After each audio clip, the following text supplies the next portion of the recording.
Kebetulan ini lagi nggak enak badan sebenarnya, sakit kepala. Jadi mukanya lagi kulehe pisan, bisa sekalian salah fokus.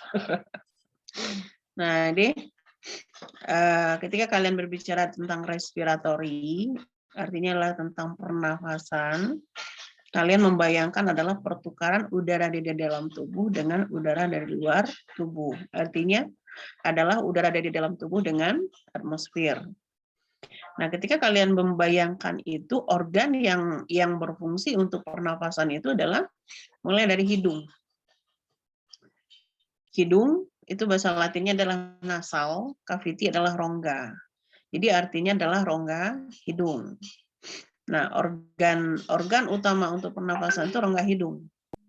Sedangkan mulut itu adalah apabila hidung tersumbat gitu. Jadi barulah dibantu oleh mulut. Nah, tadi kan dijelaskan di dalam hidung itu ada silia yang akan menyaring udara yang masuk. Nah, kemudian dari hidung kemudian masuk ke faring. Kemudian laring. Nah, di sini ada epiglotis. Epiglotis itu dia mencegah jangan sampai masuk ke rongga pencernaan. Jadi misalnya pada saat lebih utama pada saat kita makan sih. Jadi jangan sampai makanan itu masuk ke saluran pernafasan. Nah, baru adanya trachea. Lihat kan tadi trachea. Kemudian bronchus. Bronchus akan bercabang menjadi bronchiolus. Di bronchiolus itu ada bronchiolus terminalis, ada bronchiolus respiratorius. Nah, barulah dia masuk ke dalam organ paru. Nah, paru-paru ini dilindungi oleh iga. Dia terletak di rongga torak, artinya adalah di rongga dada. Di depan dan di belakang dia dilindungi atau ditutupi oleh iga atau kosta ya. Dan di bawahnya dia adalah diafragma. Jadi di bawahnya adalah diafragma, di depan dan belakangnya adalah rongga kosta iga. Nah, ini yang disebut dengan cavum cavity tadi. Jadi rongga torak, ya. Nah, di sini ada paru-paru kanan, ada paru-paru kiri. Udah kelihatan kan tadi lobusnya? Paru-paru kanan itu memiliki 3 lobus. Paru-paru kiri itu memiliki 2 lobus. Lihat nggak tadi videonya? Nah, di dalam paru-paru inilah ini yang disebut dengan alveolus itu. Atau disebut juga dengan alveoli. Nah, pada ujung alveoli Anda bayangkan misalnya seperti anggur, buah anggur. Nah, di permukaan alveoli itu adalah pembuluh darah. Apa fungsi pembuluh darah? Itu terjadinya proses difusi pertukaran oksigen dan CO2. Nah, sekarang ketika kita membutuhkan energi, di dalam tubuh kita ada glukosa, itu di dalam pembuluh darah. Ketika kita membutuhkan energi, terjadilah metabolisme sel. Artinya metabolisme adalah glukosa itu akan dipecah oleh oksigen menjadi ATP atau menjadi energi. Nah, hasil proses oksidasi itu atau hasil proses metabolisme itu akan menghasilkan CO2 dan H2O, kan gitu. Nah, hasil CO2 proses metabolisme tersebutlah yang akan dibuang melalui organ pernapasan keluar dari tubuh. Kemudian pada saat kita inspirasi tahu. Pada saat kita menarik napas ke dalam. Jadi, Anda tarik napas ke dalam dari hidung, kemudian masukkan ke dalam tubuh, dada atau perut. Nah, itu artinya inspirasi. Ekspirasi adalah mengeluarkan udara dari dalam tubuh. Gitu. Jadi, inspirasi, ekspirasi. Nah, ketika udara masuk ke dalam tubuh, itu yang masuk adalah oksigen. Ketika kita melakukan ekspirasi, mengeluarkan udara dari dalam tubuh, yang kita keluarkan adalah karbon dioksida atau CO2. Dari mana datangnya CO2 dari dalam tubuh tersebut? Itu adalah sisa metabolisme sel. Sedangkan O2 yang kita hirup berfungsi untuk proses metabolisme sel. Paham nggak sampai sini? Ya. Paham, Ibu. Nah, jadi respirasi ini sebenarnya paling gampang dibandingkan saraf. Jadi Anda harus memahami anfisnya. Jadi proses respirasi itu adalah proses menghirup udara dari luar yang mengandung oksigen atau O2 ke dalam tubuh dan menghembuskan udara yang banyak mengandung CO2 sebagai sisa dari oksidasi keluar dari tubuh. Coba latihan inspirasi, tarik udara ke dalam tubuh. Kemudian lepaskan. Tarik lagi.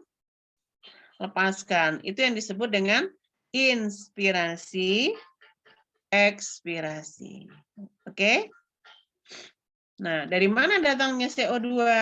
Hasil metabolisme sel. Apa itu metabolisme? Glukosa bereaksi dengan O2 akan menghasilkan CO2 ditambah H2O ditambah dengan energi.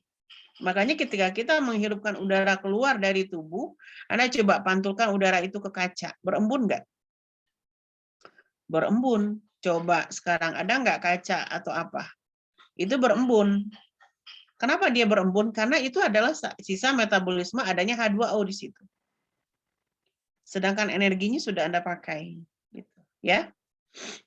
Nah, ini organ yang tadi dijelaskan di video. Hidung, faring, laring, trachea, yang adanya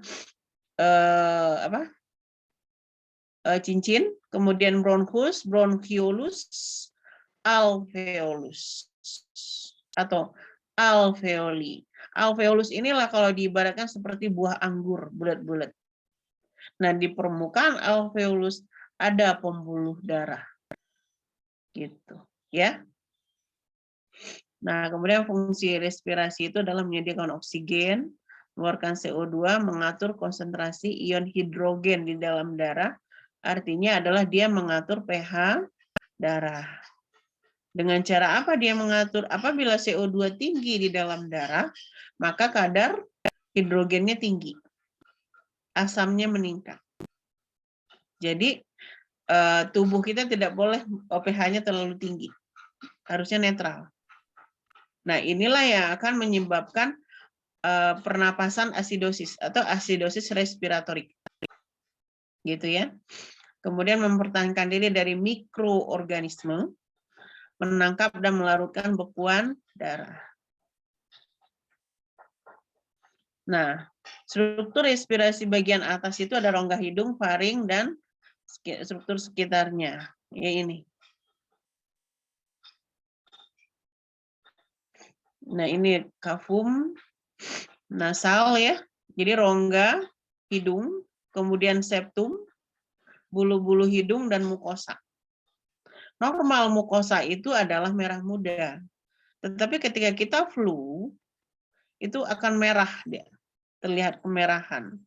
Itu mukosa. Jadi bagian lapisan yang paling dalam pada hidung. Nah, ini adalah faring. Ini fungsi epiglotis tadi. Ya. Semua dihafalin ya. Di faring itu kalau kita melihat secara anatomis, ada nasofaring, artinya adalah nasal faring. Dia lebih mengarah ke hidung. Orofaring, laringofaring, dan esofagus. Esofagus ini berfungsi nanti untuk pencernaan. Nah, sedangkan bagian bawah itu ada laring, trachea, bronchus. Berarti bronchus kalau dia bercabang kiri kanan, karena paru-paru ada kiri dan kanan. Kemudian bronchiolus, bronchiolus terminalis, bronchiolus respiratorius ini adalah berdekatan dengan alveoli.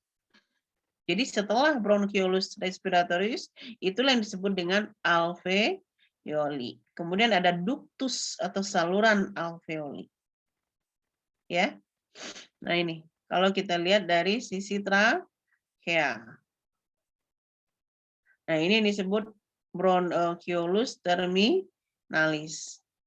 Di sini nanti lobus paru-paru tersebut. Lobus kanan dengan lobus kiri. Berarti kanan ada berapa lobus? 3. Kiri ada berapa lobus? 2.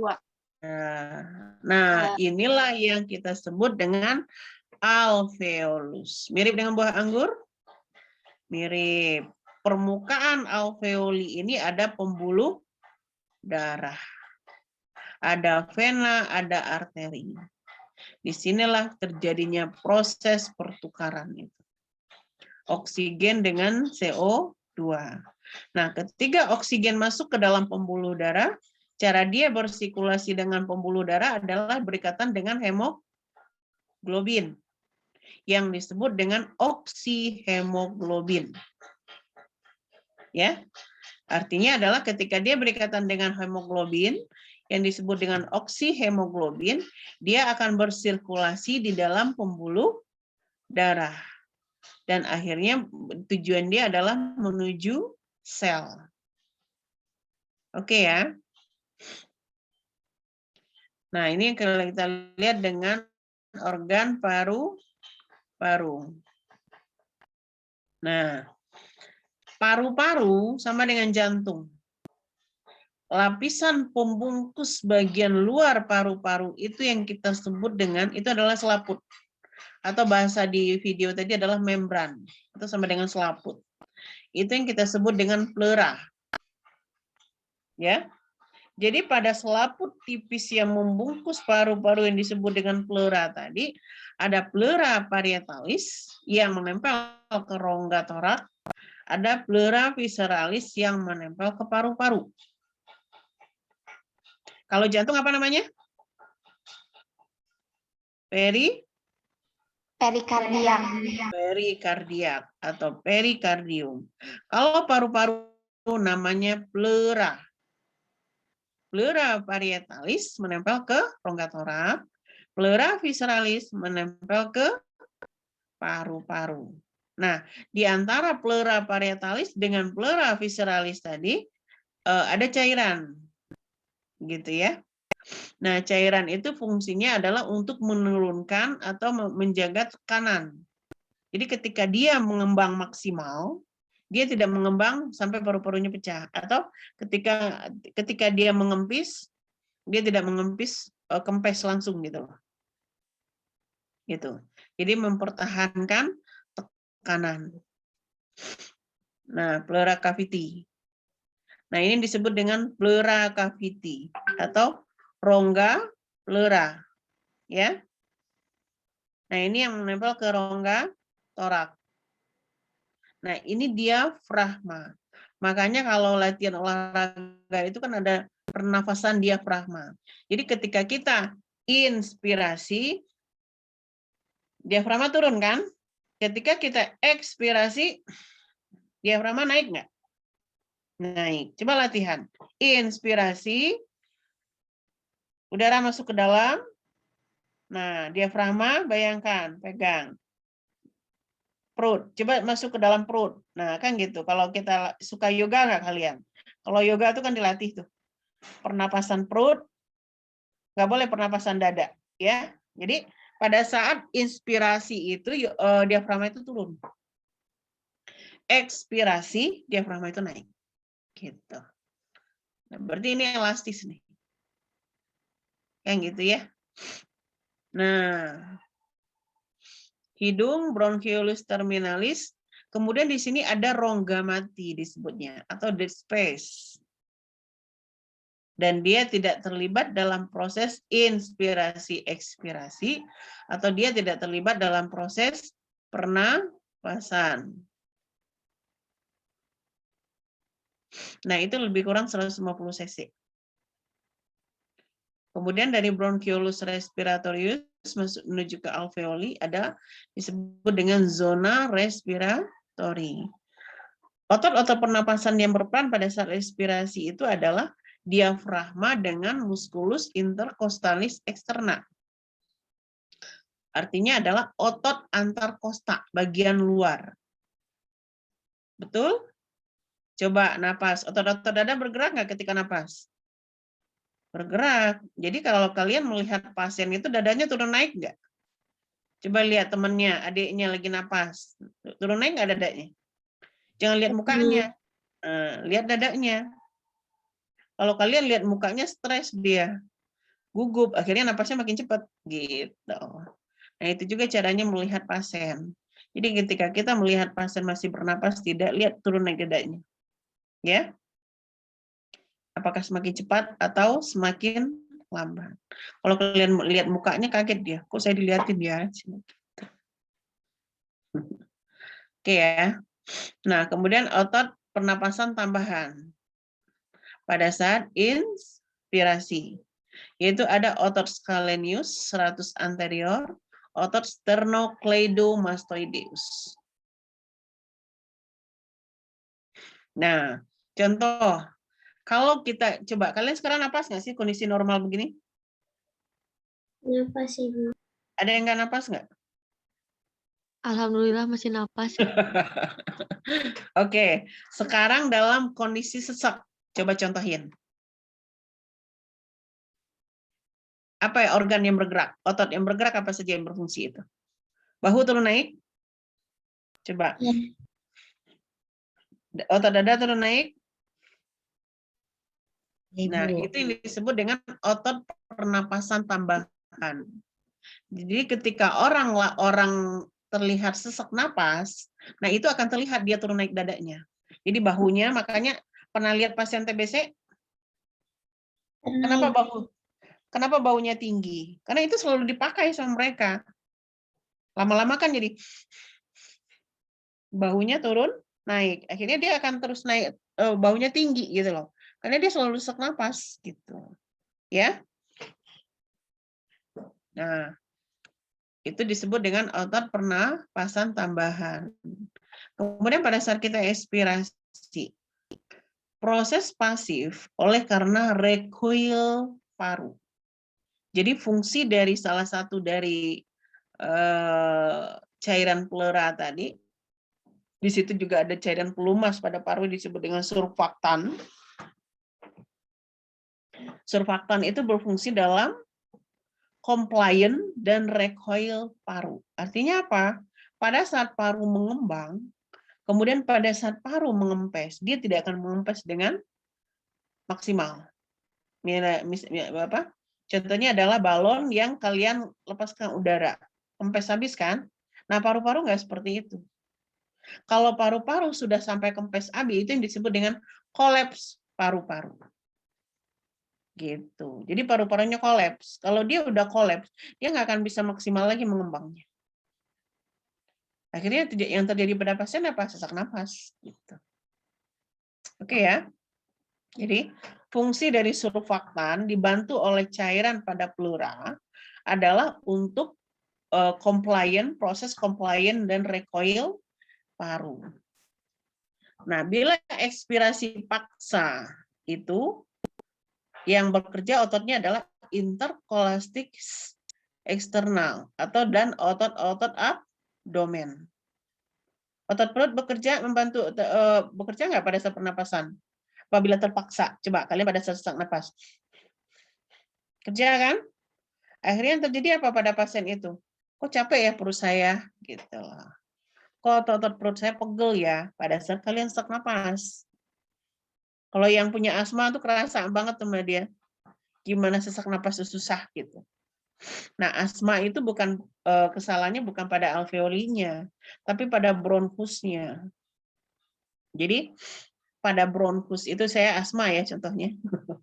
Jadi pada bronkus itu terjadi vasokonstriksi, bronkokontriksi bronkus yang disebabkan oleh stimulus dari luar. Misalnya apakah dingin, apakah stres dari dalam, kalau stresnya apakah debu gitu. Jadi bronkusnya akan mengalami kontriksi. Nah, makanya obat-obat untuk orang asma itu biasanya adalah bronchodilator atau dilatasi bronkus yang berfungsi untuk merilekskan otot bronkusnya. Nah, ingat tadi pada pernapasan ada bronkus kan? Nah, proses respirasi respirasi itu ada 4 sebenarnya. Satu lagi perfusi ya, coba kalian tulis. Jadi ada proses respirasi itu 4. 1 ventilasi, 2 difusi, 3 transportasi, 4 perfusi. Ya. Apa itu ventilasi? Anda bayangkan seperti pertukaran udara dari rumah ke jendela, keluar, masuk lagi ke rumah. Artinya adalah pertukaran udara dari dalam tubuh Anda dengan atmosfer. Itu ventilasi.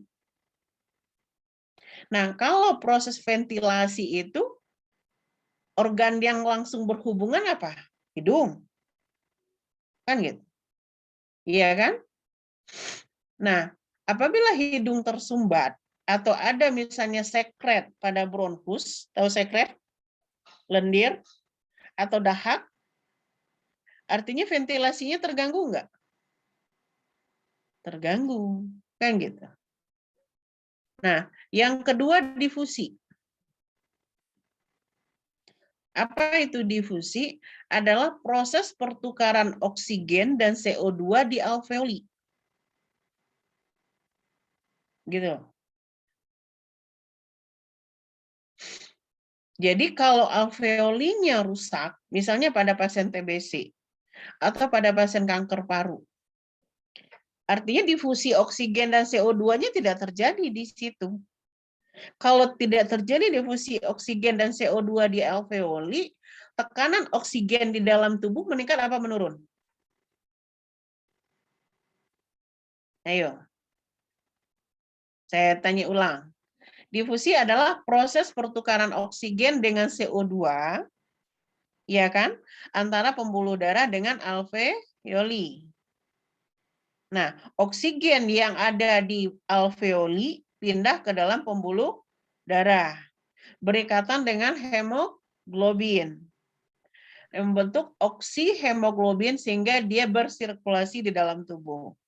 CO2 yang dibawa oleh darah akan pindah ke alveoli untuk dibuang di dalam keluar dari tubuh melalui proses ekspirasi. Oke? Nah, sekarang kalau alveoli pasien itu rusak atau alveolinya kolaps, terjadi nggak proses difusi di alveoli antara alveoli dengan pembuluh darah? Tidak terjadi. Tidak terjadi. Akhirnya tekanan oksigen di dalam tubuh meningkat apa menurun? Menurun. Menurun. Kalau tekanan oksigen di dalam tubuh menurun, oksigen yang masuk ke sel meningkat apa menurun? Menurun. Menurun. Itulah yang kita sebut dengan hipoksemia. Di dalam sel menurunnya oksigen disebut dengan hipoksia. Paham? Sehingga seseorang akan menjadi pucat, anemis jadinya. Dia akan kelihatan pucat. Gitu loh.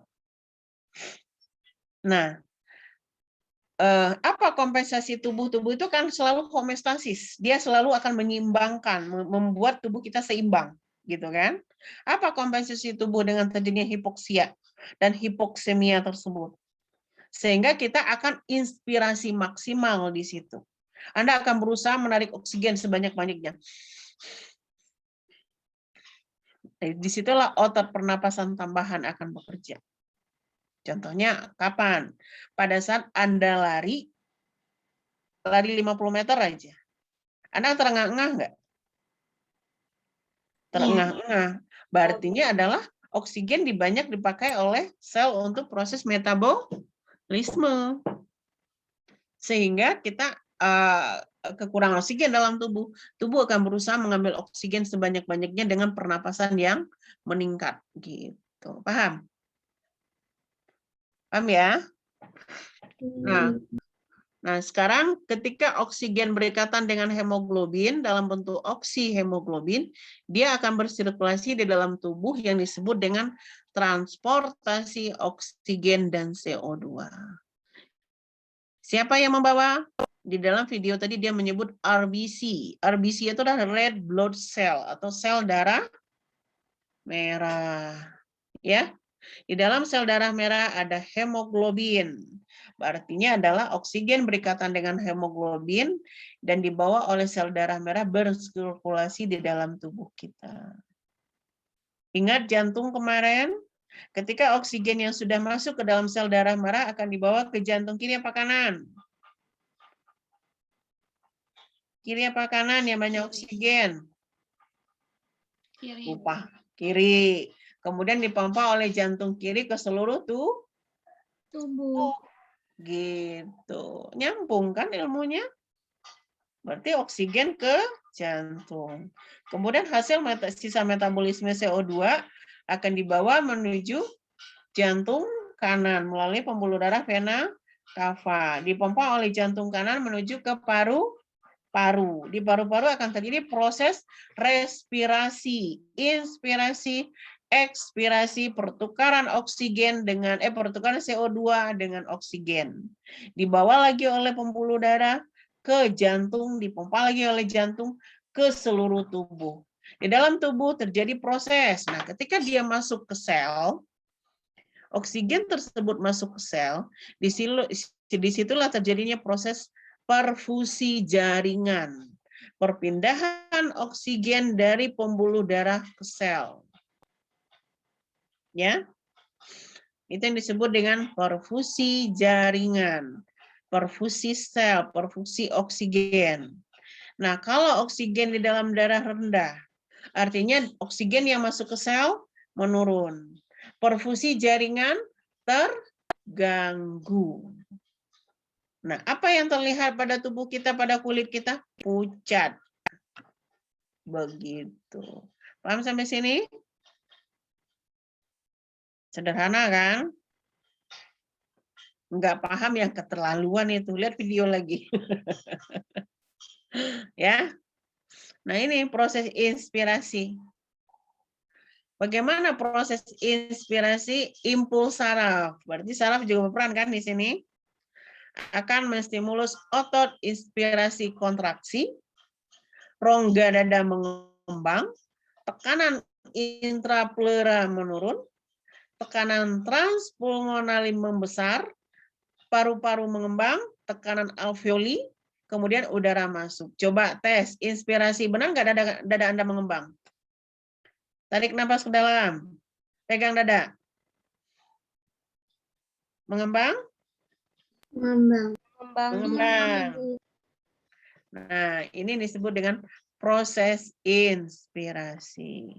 Kemudian bagaimana dengan proses ekspirasi? Otot inspirasi berhenti berkontraksi. Dinding dada bergerak ke arah dalam. Ya, tekanannya kembali ke semula. Tekanan transpulmonal kembali ke semula, paru-paru recoil. Jadi paru-paru recoil itu kembali ke asal. Kembali ke volume semula, udara alveoli tertekan. Kemudian tekanan atmosfer, jadi udara kembali ke atmosfer, bukan ATM ini ya, atmosfer ya. Jadi udara kembali ke atmosfer. Itu yang disebut dengan ekspirasi. Bisa ya? Nah, jadi kalau misalnya dengan pasien, nanti kalian melihat pergerakan dada pasien adalah contohnya kalau kita di kelas, bisa saya contohin ya. Jadi kalian pegang tangan pasien, taruh di dadanya. Tangannya taruh di dadanya, nah kemudian Anda lihat pergerakan dada. Anda juga bisa merasakan turun naiknya dada, gitu. Nah, pada saat itulah Anda menghitung berapa respirasi rate-nya atau pernapasannya dalam 1 menit. Anda nggak harus menghitung dalam 1 menit ya. Jadi dibagi 4 aja tuh. Aduh, bentar.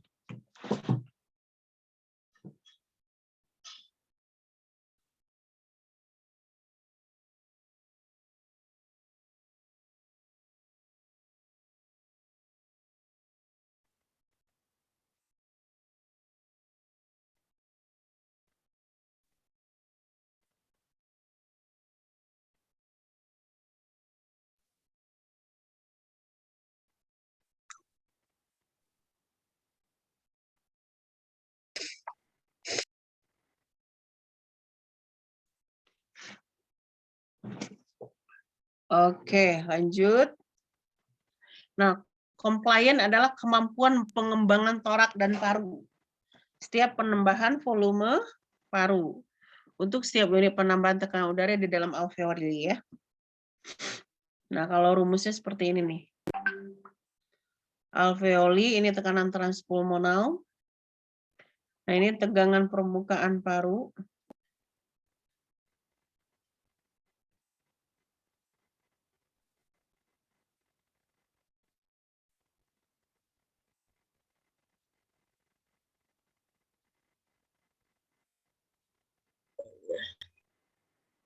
Bentar ini ada Gojek nyasar deh kayaknya.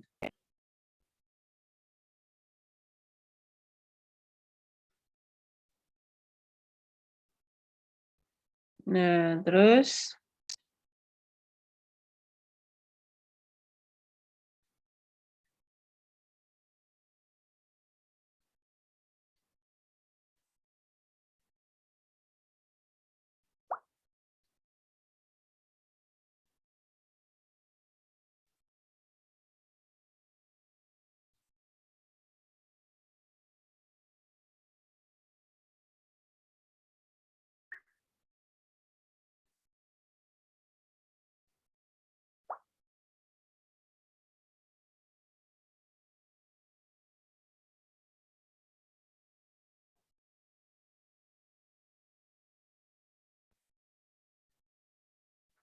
oke, bentar. Kemudian makin banyak tebal permukaan cairan, makin besar tegangan permukaan. Makin besar kecenderungan untuk kolaps alveoli. Artinya apa? Jadi pada alveoli kita itu normalnya coba lihat anggur yang bersih. Tapi ketika anggur kotor itu dia ibarat balon deh. Balon ketika diisi air dia maksimal nggak mengembang. Enggak kan? Coba balon isi air Anda tiup. Lebih susah mana meniup balon isi air atau balon kosong? Isi air. Lah isi air. Nah, itu sama dengan alveoli. Jadi, kalau permukaan cairannya banyak, dia akan susah untuk mengembang. Gitu. Tetapi kalau dia kosong, dia akan mudah untuk mengembang. Itu disebut dengan compliant. Ya. Nah, dia akan diturunkan oleh surfaktan. Itu fungsinya surfaktan.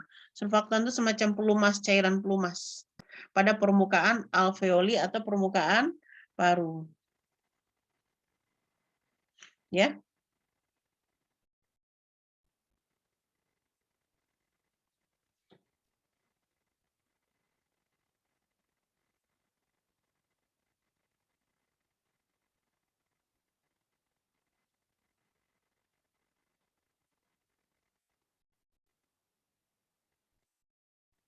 Duh, bentar, saya dapat paket buah nih.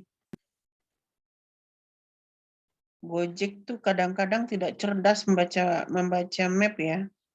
Jadi dia Gojek tapi dia nggak paham baca mapnya, jadi curhat saya. Jadi kita harus jadi pemandu juga tuh. Padahal baca aja map ya, gampang sih rumah saya. Kemananya? Aduh, memang Gojek punya. Oke, paham sampai sini kan? Nah, surfaktan itu merupakan suatu ikatan fosfolipid terhadap protein, dibentuk dan dikeluarkan oleh sel alveoli, menurunkan tegangan permukaan lapisan air di alveoli. Konsentrasi menurun saat napas dangkal dan konstan. Itu. Jadi konsentrasinya akan menurun. Ini semacam cairan pelumas lah kalau kita sebut tuh, kalau di motor itu seperti oli. Jadi dia akan mudah untuk compliant dan recoil. Jadi kalau orang suka naik motor, kalau nggak ada olinya itu kan mandek ya, motornya jalan gitu loh. Nah, itu sama dengan paru. Jadi karena paru itu kerjanya adalah sebagai compliant, mengembang dan mengempisnya paru, dia mengembang tidak mengembang maksimal, dia mengempis tidak mengempis banget gitu loh. Nah, itu salah satunya fungsinya juga pelera di situ.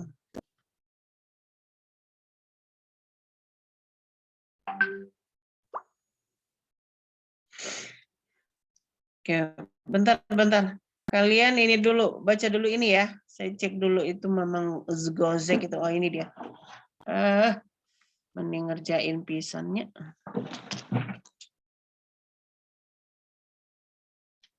Mempengaruhi. Nah, faktor fisik ya. Jadi faktor yang mempengaruhi respiratory itu adalah faktor fisik, saluran nafas terbuka bila tekanan transpulmonal meningkat dan adanya tarikan lateral. Kemudian neuroendokrin, salah satunya adalah asetilkolin, adrenalin, akan menyebabkan dilatasi, saraf non-kolinergik, non-adrenergik. Nah, non-adrenergik ini akan menyebabkan dilatasi, kemudian parakrin. Parakrin itu contohnya adalah histamin, lekotrin. Inilah yang akan menyebabkan bronkokontriksi, ya. Nah, kemudian volume dan kapasitas paru diukur menggunakan spirometri. Pernah lihat nggak orang di rumah sakit meniup udara, ada yang semaksimal mungkin, ada yang tidak. Nah, itu yang disebut dengan spirometri. Nanti Anda lihat di Google deh, contoh spirometri itu seperti apa. Itu mengukur volume paru sebenarnya. Nah, nanti ketika kita melakukan pemeriksaan spirometri, akan keluarnya grafiknya seperti ini. VT ini adalah volume tidal. Itu adalah volume respirasi kita biasa. Anda sekarang napas kan? Nah, ini disebut dengan volume tidal. Kemudian ini ekspirasi. Kemudian ini volume residu atau volume sisa. Jadi ketika kita bernafas ekspirasi maksimal, nah coba ekspirasi maksimal, keluarin nafas semaksimal mungkin. Sampai tidak bisa dikeluarin lagi. Tetapi di dalam tubuh kita itu ada udara yang tersisa sebenarnya. Itu yang disebut dengan residu. Kemudian inspirasi maksimal, ya. Ini FRC ini apa ya? Compliant ya kalau nggak salah. Nah, ini interkosta. Nah, ini organnya, ya. Nah, kemudian volume tidal itu adalah volume udara yang dihirup dikeluarkan selama inspirasi. Ini yang Anda normal biasa itu 500. Jadi ketika Anda napas sekarang, Anda pegang dada, saya sedang bernapas, dan itu normalnya adalah 500 cc. Itu yang disebut dengan volume tidal. Kemudian volume inspirasi maksimal atau inspiratory restive volume udara yang Anda hirup sekuat-kuatnya. Jadi ketika Anda inspirasi sampai mentok, nggak bisa lagi ngirup. Gitu. Nah, itu 3.100. Kemudian ekspirasi maksimal. Anda mengeluarkan udara semaksimal mungkin sampai tidak lagi bisa keluar. Itu 1.200. Kemudian volume residu atau sisa. Itu 1.200. Ya. Nah, ini yang istilah-istilah yang apa namanya? Oh, ini IC inspiratory kapasitas. Jadi kapasitas itu adalah jumlah rumus ya. Udara yang dihirup seseorang dengan maksimal setelah suatu ekspirasi, fungsional residu capacity gitu. Nah, ini adalah ekspirasi maksimal dengan volume residu, kemudian kapasitas vital. Inspirasi maksimal, volume tidal, dan inspirasi maksimal. Itu disebut dengan capacity vital. Ya. Kemudian total paru-paru atau total lung capacity, inspirasi maksimal, ekspirasi maksimal, volume tidal, dan volume residu. Totalnya adalah 6.000. Nah, pernapasan dipengaruhi oleh jenis kelamin, usia, ukuran tubuh, dan kondisi fisik. Gitu. Jenis kelamin pada laki-laki itu biasanya lebih bagus, maksudnya lebih panjang, lebih kuat. Makanya laki-laki itu dalam beraktivitas itu lebih kuat biasanya. Kemudian usia, semakin bertambahnya usia, itu akan semakin lemah. Kemudian ukuran tubuh. Bandingkan orang yang gemuk dengan orang yang langsing. Napasnya lebih lincah mana? Lebih bagus mana? Langsing ya. Dibandingkan yang gemuk, karena dia keberatan badan. Gitu. Kemudian kondisi fisik. Ini dipengaruhi juga oleh faktor patologis. Nah, kemudian pulse expiratory vital capacity itu yang dikeluarkan, jumlah udara yang dikeluarkan selama 1 detik pertama. Dia akan menurun pada keadaan obstruksi jalan napas. Apa yang menyebabkan obstruksi jalan napas? Contohnya asma. Asma itu obstruksi jalan napasnya disebabkan oleh bronkusnya berkontriksi. Jadi bronkusnya menyempit. Yang kedua, itu bisa disebabkan oleh mukus. Tahu mukus? Atau sekret, atau dahak. Jadi ketika kita flu, kemudian normalnya adalah tubuh di dalam saluran pernapasan itu ada mukus. Itu normalnya. Diproduksi oleh selia pada lapisan otot mukosa. Tetapi ketika kita patologis atau pada saat kondisi flu, produksi mukus itu meningkat. Gitu loh. Produksi meningkat karena dia tahu ada bakteri yang masuk atau ada kuman yang masuk atau ada virus yang masuk. Ketika ada patogen yang masuk ke dalam tubuh, mukus meningkat dan dia akan menangkap patogen itu. Nah, meningkatnya mukus di dalam saluran pernapasan, kalau dia kental, dia akan menghambat saluran napas. Makanya itu yang kita sebut dengan dahak. Nah, bagaimana cara kita mengencerkan dahak tersebut? Itulah terapi farmakologis, diberikan obat-obat pengencer dahak itu. Ya. Nah, kalau orang yang tidak sakit, normal pagi itu Anda kan suka mengeluarkan dahak, warnanya putih. Nah, itu normal. Tapi ketika warnanya sudah menjadi coklat, kemudian atau hijau, atau dia juga udah iritasi pada saluran pernapasan, sehingga dia berwarna merah, itu sudah patologis. Gitu. Nah, itulah yang menghambat jalan nafas. Nah, kemudian komplain paru turun. Jadi mengembangnya paru di torak itu menurun. Ya. Nah, itu yang menyebabkan false expiratory vital capacity. Kemudian ventilasi dan alveoli ventilasi. Kemudian jumlah udara yang dikeluarkan yang keluar masuk sistem pernapasan dalam 1 menit. Ya. Volume udara yang mengalami pertukaran gas. Jadi kan nanti kalau kalian belajar ini adalah kalau masuk jadi perawat nanti masuk di ICU, nah ini penting nih. Kalian belajar tentang ventilator, alat pernapasan pasien. Nah, kemudian pertukaran gas. Pertukaran gas itu antara alveoli dan darah dalam kapiler paru. Gas berdifusi dari konsentrasi tinggi ke konsentrasi rendah. Salah satu ukuran konsentrasi rendah adalah dibandingkan dengan tekanan parsial. Ngerti ya? Jadi ketika udara oksigen masuk ke dalam tubuh, kemudian sampai kepada alveoli, di permukaan alveoli itu ada pembuluh darah. Ada kapiler darah, ada kapiler arteri, ada kapiler vena.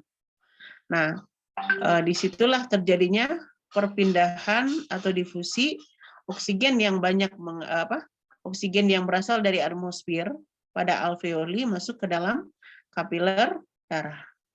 CO2 yang banyak mengandung kapiler darah yang banyak mengandung CO2 akan masuk ke alveoli, dikeluarkan oleh tubuh. Gitu. Kebayang? Nah, ini tekanan parsial gas di atas permukaan laut. Normalnya udara kering, oksigen, CO2, H2O. Ya. Nah, difusi gas melalui cairan, saat gas kontak dengan air akan larut dalam cairan. Konsentrasi gas dalam cairan ditentukan oleh tekanan parsial dan kelarutannya. Konsentrasi gas larut sama dengan tekanan parsial gas dikali koefisien kelarutan. Nah, ini cukup tahu aja, nggak usah dihafal.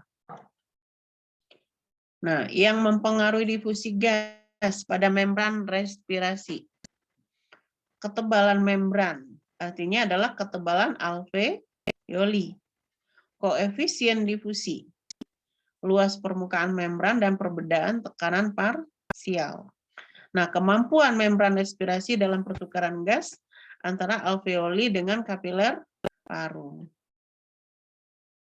Kemudian kapasitas difusi, volume gas yang berdifusi melalui membran per menit pada setiap perbedaan tekanan. Kapasitas difusi oksigen saat istirahat itu 21 ml per menit per milimeter Hg. Perbedaan tekanan oksigen saat bernapas tenang, berarti tanpa aktivitas ya. Semakin meningkat aktivitas, respirasi rate kita akan semakin cepat. Contoh ketika Anda senam misalnya. Napas Anda akan semakin cepat, ya. Kemudian efek rasio ventilasi perfusi terhadap konsentrasi gas alveoli, PO2 dan PCO2. P ini tekanan ya. Jadi tekanan oksigen dan tekanan CO2 dalam alveoli ditentukan oleh kecepatan ventilasi alveoli. Kecepatan transfer oksigen dan CO2 melewati membran respirasi. Ditentukan oleh rasio apa? Alveoli perfusi dan alveoli ventilasi.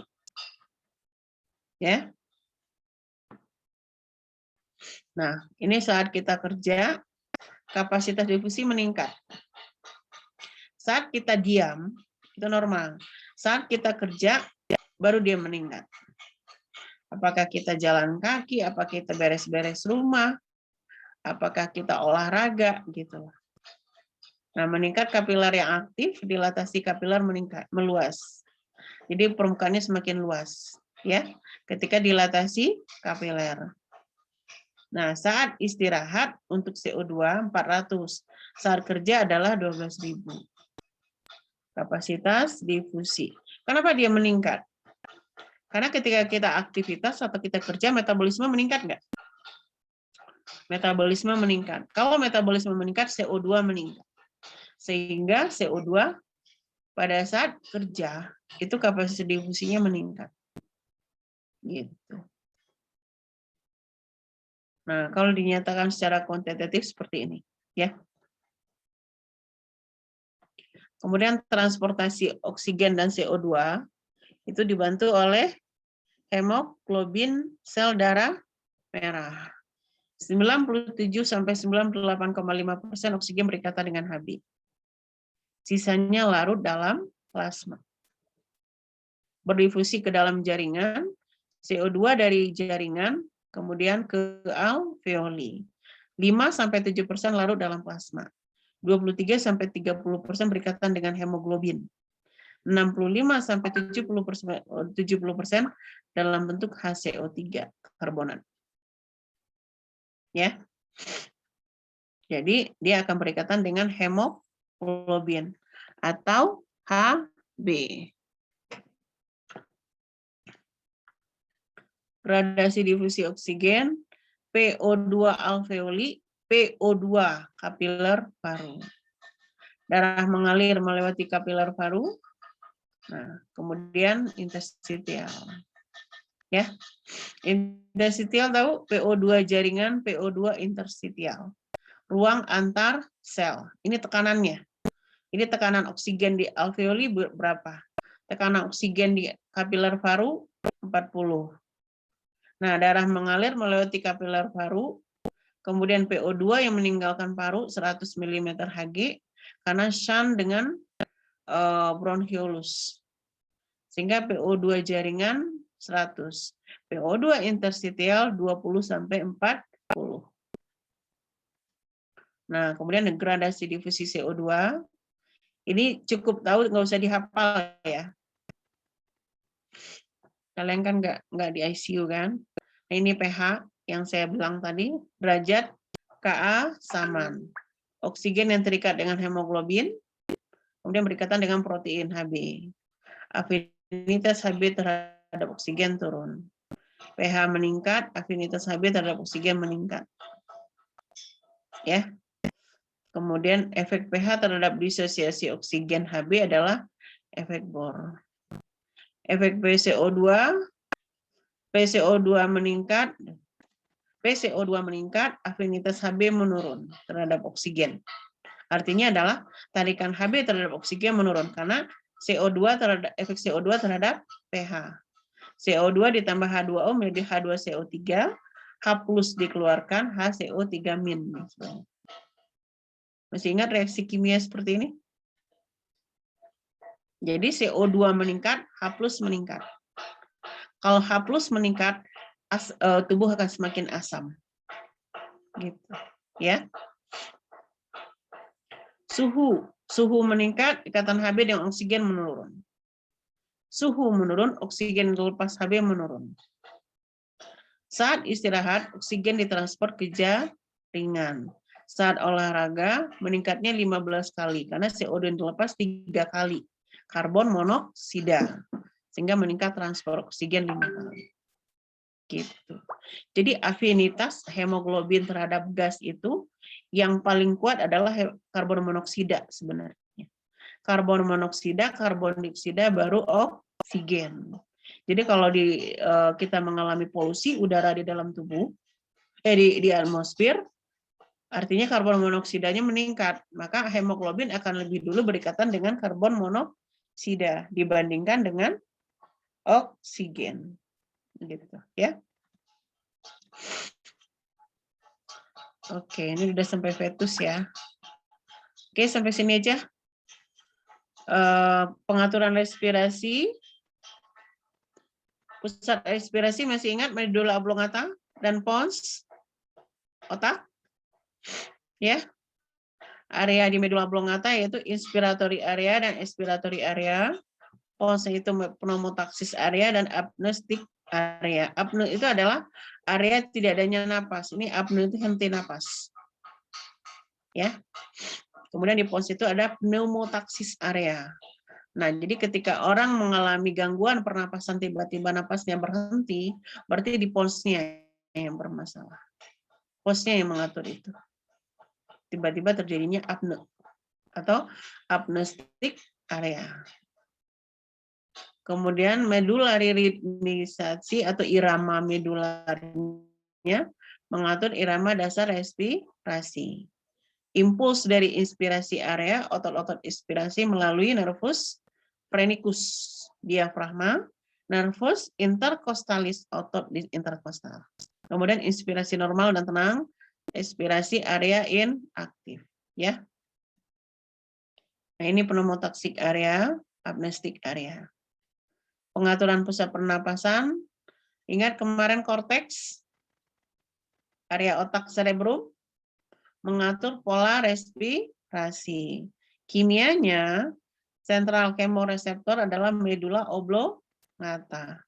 Perifer kemoreseptor artinya adalah kemo itu kimia, jadi reseptor respirasi, reseptor kimianya yang meresponnya. Itu di medula oblongata. Sedangkan bagian perifernya adalah pada dinding arteri sistemik. Ya. Di pusatnya medula oblongata. Kortek masih ingat kortek? Frontalis, occipitalis, temporalis, parietalis. Ya. Apalagi? Kemudian sentralnya adalah perubahan konsentrasi hidrogen. Kemudian perifer sensitif terhadap perubahan hidrogen PCO2, PO2 di dalam darah. Nah, area perifer di arteri itu adalah aortic body atau pada aorta, dinding arcus aorta dan karotis, ya. Kemudian serabut sensorisnya pada karotis. Oke, ini kalian baca ya. Ini harus dihafalin. Ini enggak di apa namanya? Nah, pengaruh lainnya adalah tekanan darah, limbik. Ingat limbik enggak? Limbik itu yang mengatur emosi seseorang. Jadi kalau limbik, amigdala, hipokampus, hipotalamus, talamus kemarin kan di bagian temporalis otak. Nah, jadi limbik itu kenapa limbik mempengaruhi respirasi? Contohnya adalah orang emosi. Respirasi meningkat enggak? Meningkat.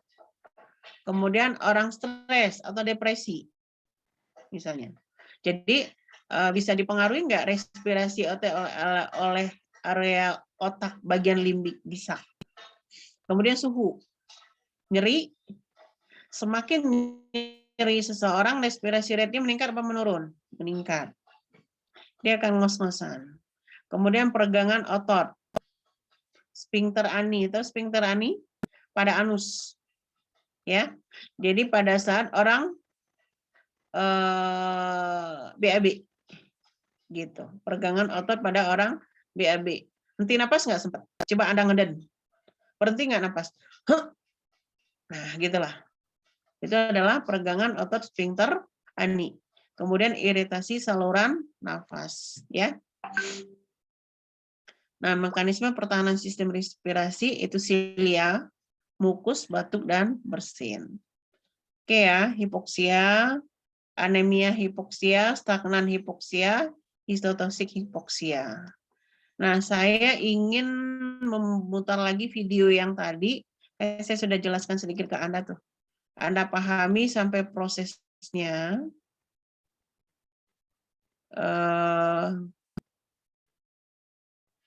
Apa namanya? Anda simak baik-baik. Nah, nanti PR-nya adalah tugasnya seperti biasa video. Tugas lagi deh, Bu. Seminggu kok jatahnya.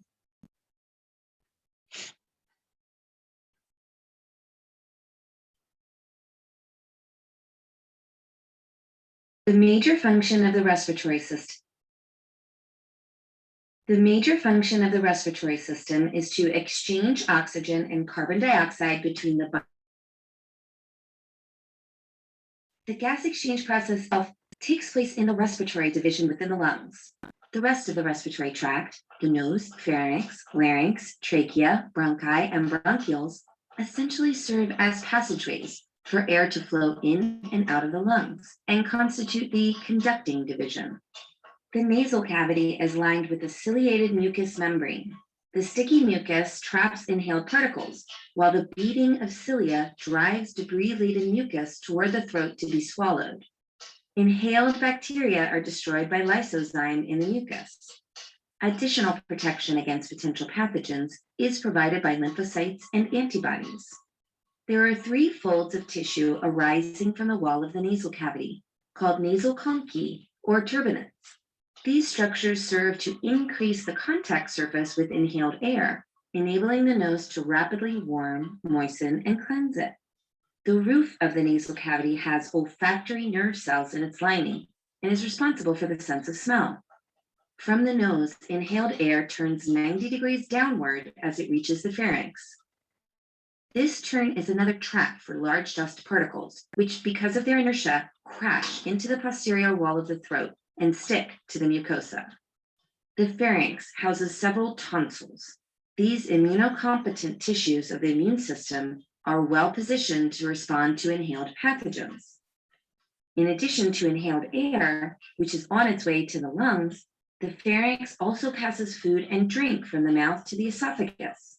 Because aspiration of food or drink into the lungs may potentially be life-threatening, there are mechanisms in place to prevent this from happening.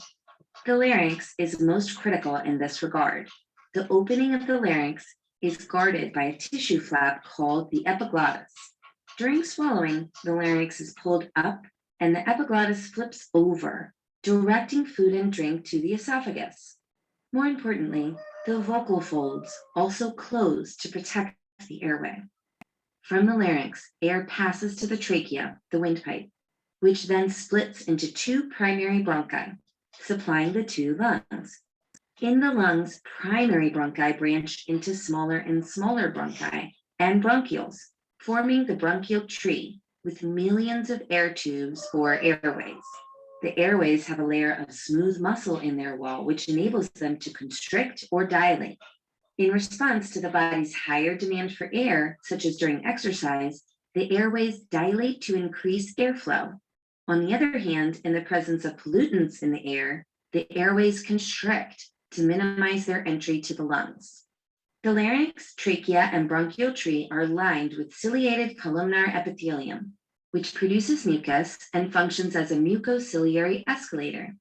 The mucus traps inhaled particles, while the cilia beating moves the mucus up toward the throat, where it is swallowed. The last component of the conducting division, the terminal bronchioles, branch into several respiratory bronchioles, which mark the beginning of the respiratory division. The respiratory bronchioles end with microscopic air sacs called the alveoli, each of which is surrounded by blood capillaries. This is where the gas exchange process takes place. The alveolar wall is composed mainly of type 1 thin squamous cells, which allow rapid gas diffusion. Inhaled oxygen moves from the alveoli into the blood in the capillaries, while carbon dioxide relocates from the blood to the alveoli to be exhaled out of the body. There is also a small number of type 2 cuboidal cells secreting a surfactant whose function is to lower the surface tension at the air-liquid interface and prevent the alveolus from collapsing at the end of each exhalation. The alveoli also house a large number of macrophages, ready to engulf any inhaled particles that manage to get past previous barriers to the lungs. The debris-laden macrophages then ride the mucociliary escalator up to the throat to be swallowed and digested. Oke, bisa?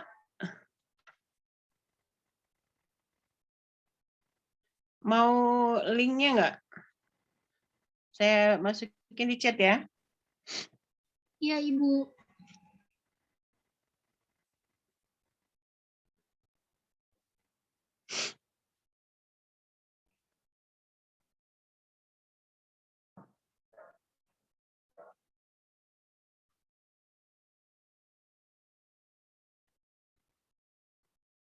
Nah, satu lagi yang tadi.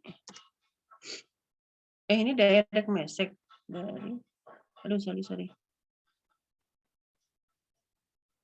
Everyone. Yang message ini siapa nih?